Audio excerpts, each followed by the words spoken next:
Thank you guys very much. I'm excited to be here this morning and kicking off GDC for Xbox. GDC is one of the most exciting times of the year because it's the time that we as an industry get together and just really share our best practices, what we're learning, the challenges that we're facing. And for those of us on Team Xbox, this is really an opportunity to share how we think about the future of Xbox and how do we build it together with the developers in the room, the developers all around the world, and the community. Gaming's always been in Microsoft's DNA, and it was really funny putting this together because Microsoft Flight Simulator is the oldest franchise in the history of Microsoft. Microsoft Flight Simulator was released in 1982, 3 years before Windows itself had actually been released. And when you go back and you look at the screenshots with the eye-popping resolution of 320 by 200, the fact that you could run this in 64K of RAM, who would have ever thought we would need anything more than this? But to really think about where the industry's come in the last 40 years is nothing but remarkable. And it's really a testament to the creativity of everybody in this room and really pushing the boundaries of technical advancement so that we can continue to build these great immersive worlds that players love to spend their time in. And for 25 of those years, we've had Xbox. And Xbox has really been focused on how do we continue to bring people together across generations, bringing iconic franchises and games to players, and making sure that we really celebrate that shared love of play. And as we celebrate 25 years of Xbox, it's really about celebrating the people. It's the teams. I have so many great war stories from people that I've worked together with for over the last 20 years of me being at Xbox. The game developers who put their heart and soul into some of the most iconic franchises you've ever played. The stories that we all have, the memories we have of playing with family members or friends or people who got married because they met together via gaming. There's just a huge opportunity. And then when we really think about it, there's over 5,000 developers currently building games for Xbox today. So as a longtime member of Team Xbox, I just really want to say thank you to everybody here and to all the game developers around the world for sharing your talent, for sharing your creativity, for sharing these epic games that we all know and love. And that's really what's made Xbox special for the last 25 years. And for 25 years, Xbox has redefined how the world plays. From day one, we've challenged ourselves to rethink how games are made, how they're played, how do you actually engage with them, and creating those memorable experiences for players. And that all started with the console. When we released the original Xbox, we designed it to be the premium living room gaming experience. And there was so much innovation in that console that today we just take for granted. But at the time, it was really disruptive. It really challenged a lot of assumptions. It was the first console to ever have a hard drive in it. At the time, it was kind of insane. Why would I put a hard drive in a game console? Also, at the time, it had an Ethernet port.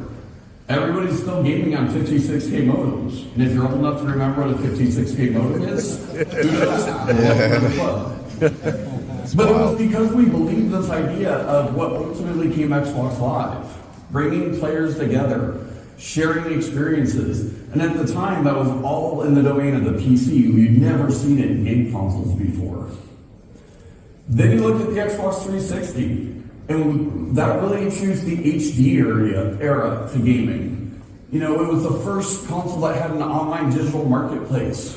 Once again, I think everybody remembers Horse Armor. That's right. That's right. That's part of the lifeblood of the industry is more opportunities for players to engage with their content and for developers to be successful. It also had Xbox Live deeply integrated into the fabric of the user experience. And this really was what created the Xbox community that many of us know and love today. Then you look at the Xbox One, the first time we ever did a mid-generation console update. With the Xbox One X to usher in 4K gaming into the console market. It was also a major leap forward for backwards compatibility, being able to bring all of your games from prior generations forward with you. And then you even look at the Xbox Series X and S. It was the first time where we designed two consoles from day one, so that we would have a high premium console for the most demanding players, but then you also had a more affordable entry point, and both consoles were able to play the exact same games. So through our entire generation, through our entire history, we've just really been focused on what do players want to experience, how can we help you as developers be successful on our platform, and that really informs everything that we do today.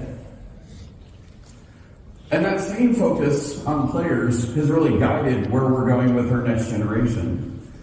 Last summer, we announced a multi-year, multi-product strategic partnership with AMD to support our next generation of devices. Historically, console and PC technology innovate at different paces. And I think we've all experienced this over the years. I like to point out ray tracing as an example. Ray tracing has always been the holy grail of computer graphics, and it just was not practical for many, many years. But then it started to become real on the PC first. But you didn't really see developers start to adopt it until the current generation of consoles had hardware-accelerated ray tracing support, because you needed to be able to reach the largest audience possible, and it's hard for a developer if you can't count on that large addressable audience. We've done similar things in consoles, such as the invention of direct storage with the Xbox Series X and S. You know, one of the biggest problems that we had was memory bandwidth was really constraining what you could do on the development side. So we really leaned into the technology of SSDs. We invented new APIs and new capabilities with direct storage, and then over time we brought them to PC. And so I think one of the fundamental things that we're doing differently with this generation is we're really trying to, as opposed to designing one piece of silicon for any individual device, we're now designing a family of silicon that will work across many different form factors, from your console to a handheld. And the same technologies that we're introducing will also show up in AMD's discrete GPU roadmap, and the same chips that power the cloud.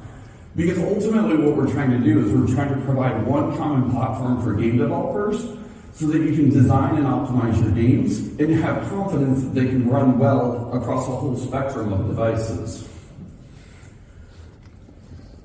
And last week, we publicly acknowledged we are working on our next generation console, codenamed Project Helix. And the entire design of the console is to usher in the next generation of console gaming by advancing the state of the art and really breaking a lot of these barriers down that I was just talking about. So when we talk about Project Helix is designed to play your Xbox console and PC games, delivering high performance and providing the ultimate player-first experience. We're partnering closely with AMD to define the next generation of rendering and simulation. Project Helix is powered by a custom AMD-based SoC, and it's co-designed for the next generation of DirectX. Project Helix brings intelligence directly into the graphics and compute pipeline, delivering step change functions and gains in efficiency, scale, and visual ambition. And we have great talks throughout this entire week where we're really going into a lot of the depth of the future of DirectX.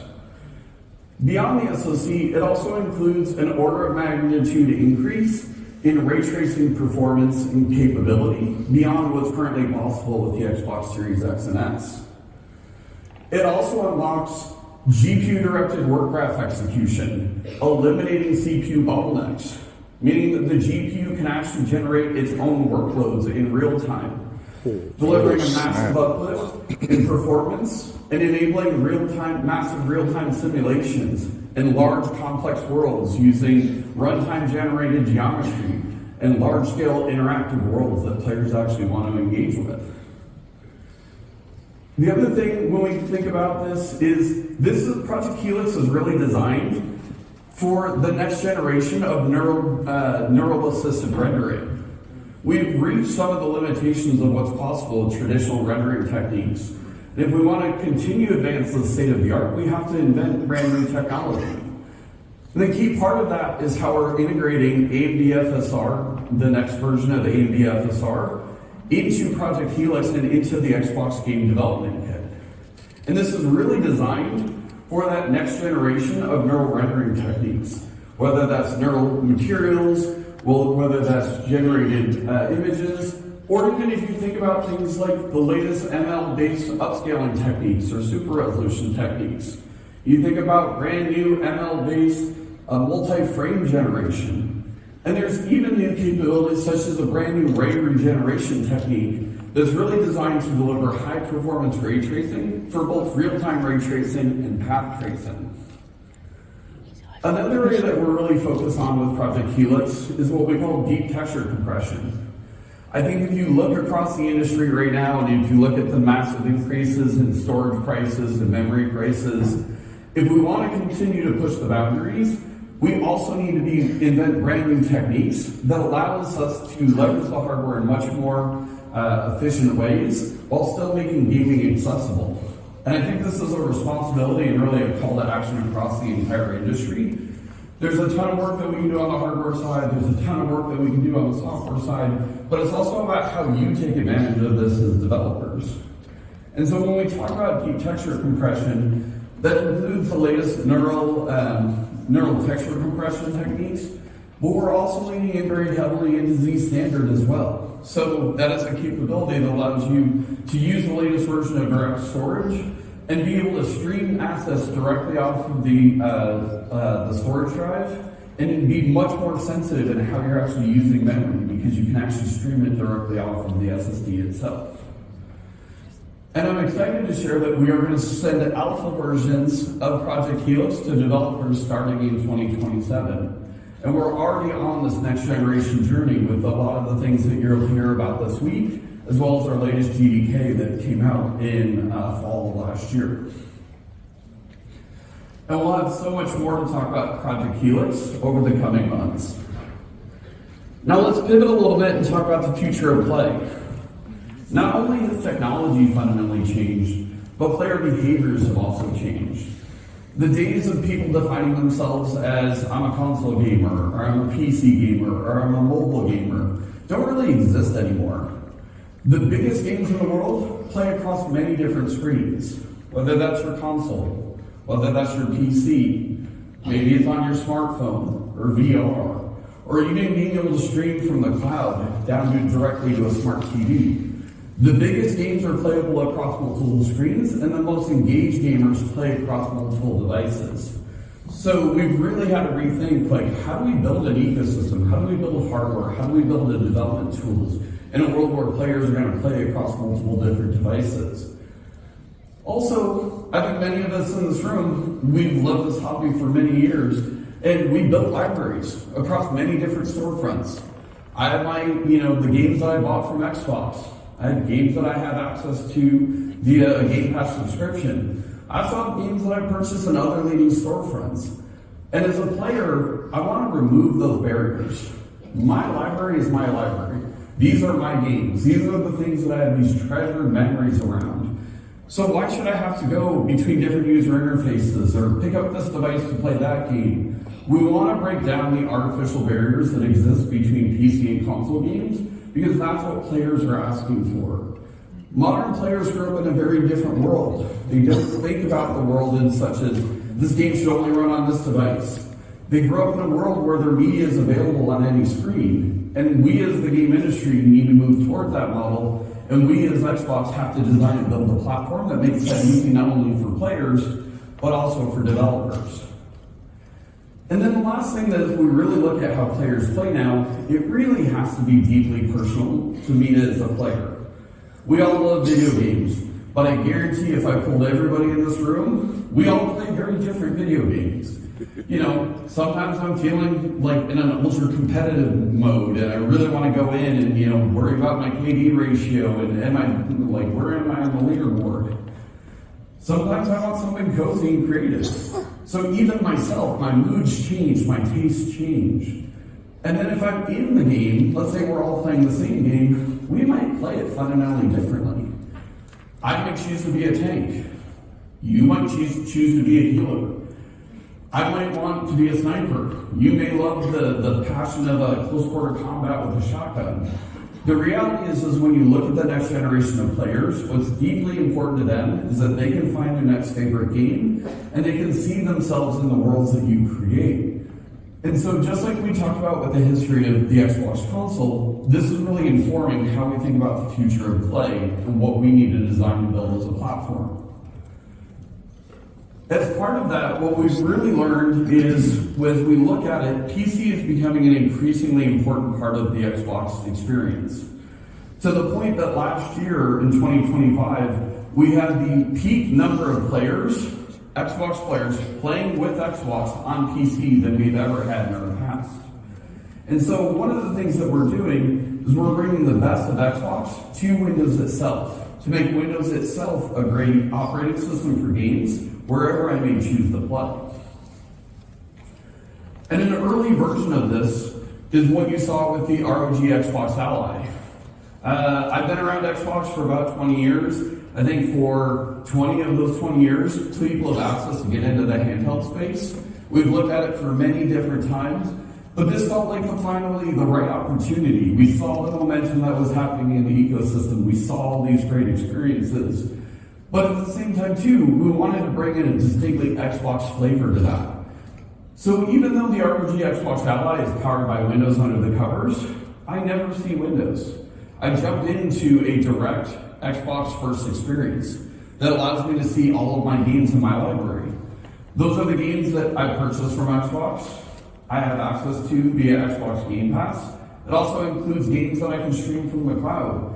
And I can also play games that are installed from other leading storefronts.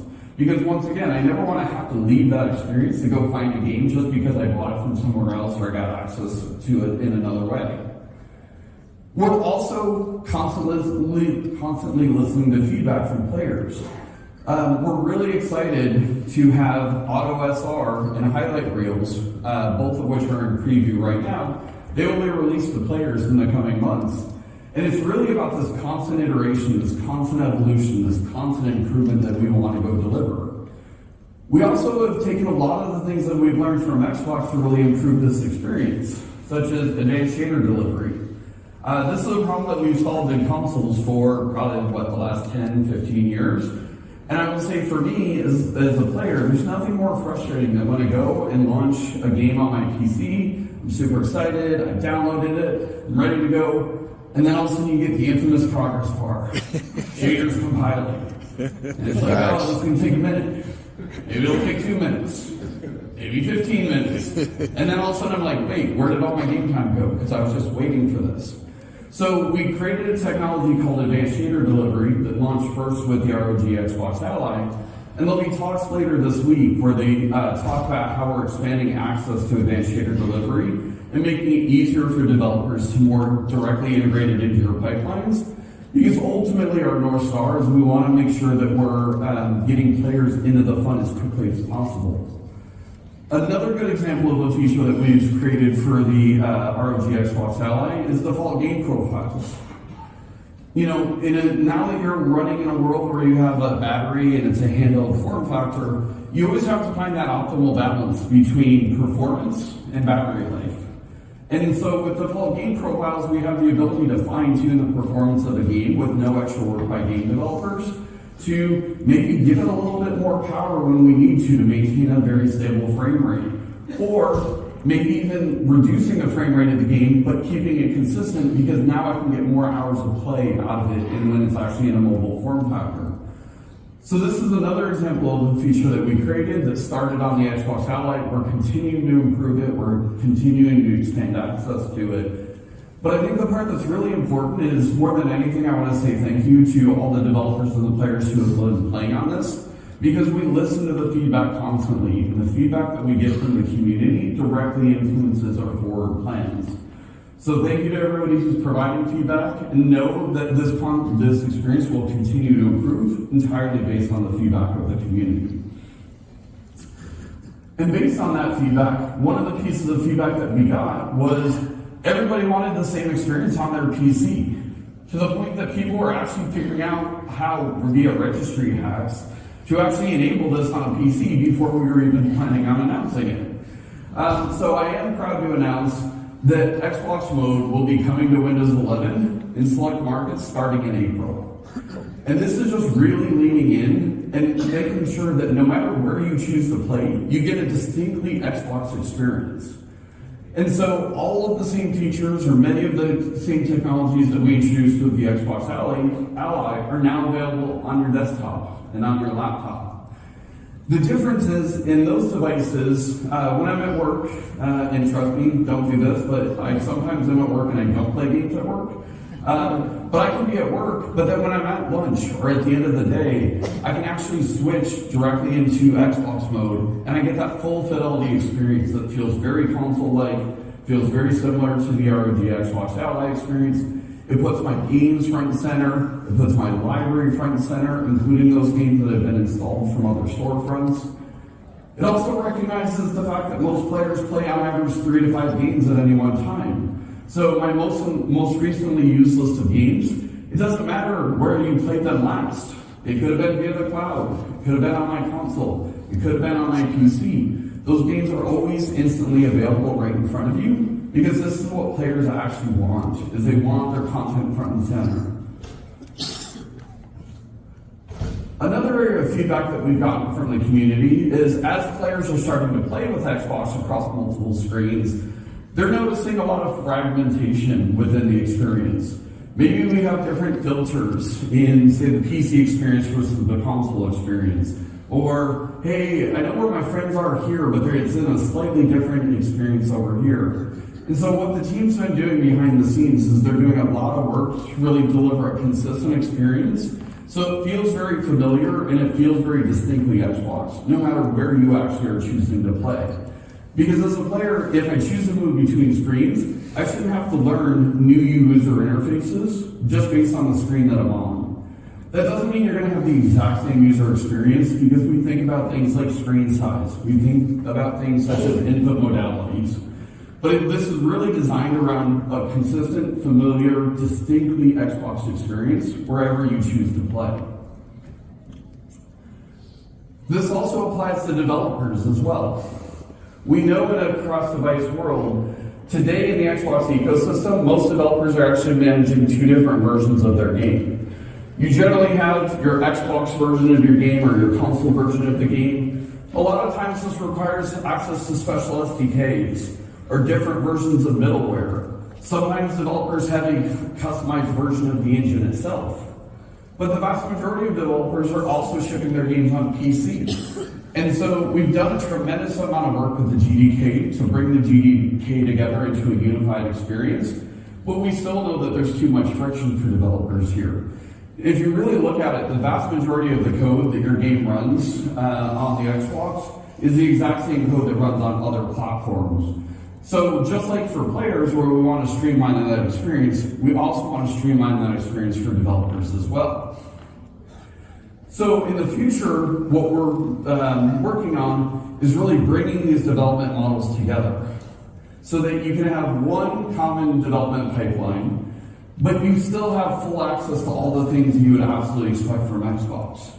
The Xbox GDK continues to exist. It provides access to a ton of different technologies, access to my Xbox identity, things like achievements, things like multiplayer, things like family safety, things that players love and expect from an Xbox-powered experience. But we're also making the platform itself much more analogous across multiple devices. And ultimately, we've designed this in such a way that it can more naturally integrate into your development pipelines. So this is an area that we spend a tremendous amount of time traveling around the world, meeting with developers of all different sizes, because we want to make sure it fits naturally into your development processes, as opposed to creating a lot of friction for you as developers that take you away from the great things that make your game. Another good example of this is, over the years, we've built some best-in-class performance tools and debugging tools. And there's a great talk later this week where we'll talk about how we're bringing console-level shader debugging and console-level profiling to Windows itself. Because just because you're building a game, whether you choose to ship it on PC or console, you shouldn't have to learn a completely new tool set, or you shouldn't be at a disadvantage. And these are some of the biggest updates to DirectX and PIPs that have happened in more than a decade. And it's just really focused on developers and how can we help you be more successful? How can we lower your development costs? And then also allow you to reach a much larger audience of players wherever they actually choose to play. And a key part of this is Xbox Play Anywhere. Like I said, the biggest games are now playable across screens. And within our community, Xbox Play Anywhere is one of the most beloved features. And Xbox Play Anywhere starts, first and foremost, with cross progression. As somebody who's been playing in the Xbox ecosystem for quite some time, there's nothing more frustrating than when you start a game, let's say I start on my console, and then I'm on the road and I pick up my ROG Xbox Ally, fire up the game, and it says, welcome player one, here's the tutorial. And I'm like, I already understand mechanics. Or I have to start a new character, and I'm like, I already got a build that I love, I've already gotten immersed in the lore, and I really understand it, and I wanted to get into my game experience. And so at its core of Xbox Play Anywhere is enabling cross progression. But it's also about a unified entitlement as well. I don't think of it as this is the PC version of the game, this is the console version of the game. I just want to play the game. And so when you purchase an Xbox Play Anywhere title, you're given the entitlement to be able to play on any screen. And that's really important to really deliver that seamless experience, especially when you think about the next generation of players who they're used to this kind of behavior in other kinds of media. And not only is Xbox Play Anywhere good for players, it's also good for developers as well. And so when you look at the players who prefer to play Xbox Play Anywhere titles, these are the most engaged players within our ecosystem. They play on average more than 2 times the same number of hours as other players. They also purchase more than 2 times those number of games. And these players actively seek out Xbox Play Anywhere games. So when they're looking for their next favorite game, oftentimes they will exclusively look for what other games support Xbox Play Anywhere, because the game responds to how they actually want to play. And I'm excited to share today the catalog for Xbox Play Anywhere games has more than 1,500 titles in it, including titles from some of the biggest publishers in the industry. Because as we go talk to developers, they see the same trends that we do. They see the same opportunity that they do. And so there's a huge opportunity to really lean into this and start building games for the way that modern players play games. And it has real tangible business impact for you as developers. And we can't talk about games without talking about game preservation. Game preservation is deeply personal for me. I have so many personal stories of, games that maybe my son has played, and it's like the game came out before he was even born. But for him, yes, it might be an old game for me. It's a brand new game for him. And I fundamentally believe that great games are timeless. And not only is this something that's deeply personal to us, it's also being one of the largest publishers in the industry, one of the largest platforms in the industry, we feel a deep responsibility to preserve the games from the past. Not only do we want to preserve those games, but we also want to take advantage of the latest technology to enable them to be played in entirely new ways. I think about features like Auto HDR as an example. Being able to put HDR on top of a game that was created before HDR even existed, it feels entirely new, it feels very fresh. I think about features like FPS boost, where we take games that were originally designed to run at a certain frame rate, and now we're able to run it at a significantly higher frame rate. It almost feels like a remaster for a lot of players. And then I also think about a game like Fusion Frenzy. When Fusion Frenzy was created for the original Xbox, the developers at Blitz Games could have never imagined a future 25 years later where their game is being streamed from the cloud to a smartphone. When Fusion Frenzy was created, HD didn't even exist, let alone smartphones and game streaming. And so with all of these new technologies, there's entirely new ways that we can not only preserve and protect the games from the past, but be able to actually enable them to be played in entirely new ways. So the game preservation team has been working very hard in the background for a number of years.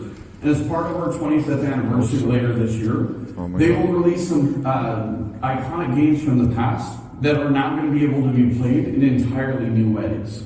And this shows our commitment to game preservation and enabling these games to be played by the next generation of players in ways that are very familiar for them.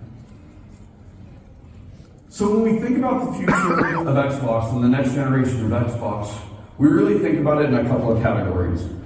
First, the console. The console is absolutely core to Xbox. It is the heart of who we are. It will always be around. It is critically important to our future. So we're investing very heavily in Project Helix to really usher in the next generation of console gaming. We continue to be really excited by the handheld, and we're seeing just tremendous growth in the handheld market. And I will say for me personally as a player, it has fundamentally transformed how and when I play games. It just gives me that many more opportunities to engage with the art form that I know and love, and it's my preferred form of entertainment. And then also we have a lot of innovation coming in the accessory space. In a world where players play across multiple different devices, you have to be able to have your controller move across screens with you. The controller is also the physical connection between a player and the games that you create. So how can we drive deeper immersion and higher fidelity into that experience while players choose to play across any screens they choose to? But ultimately, it's all founded in incredible games. Everything that we do at the platform layer is in service to you as developers and in service to the games that you create.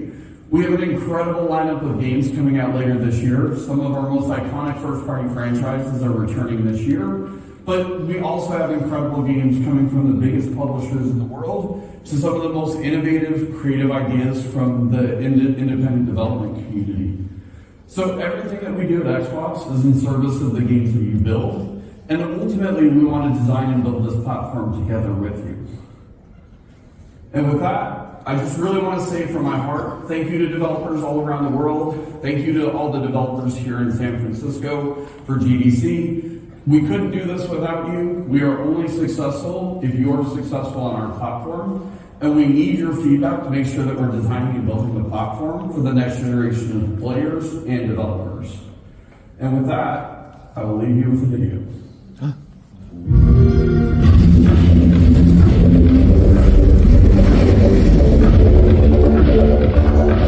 We're excited to deepen our relationship with game creators around the world and help them reach new audiences and learn from each other.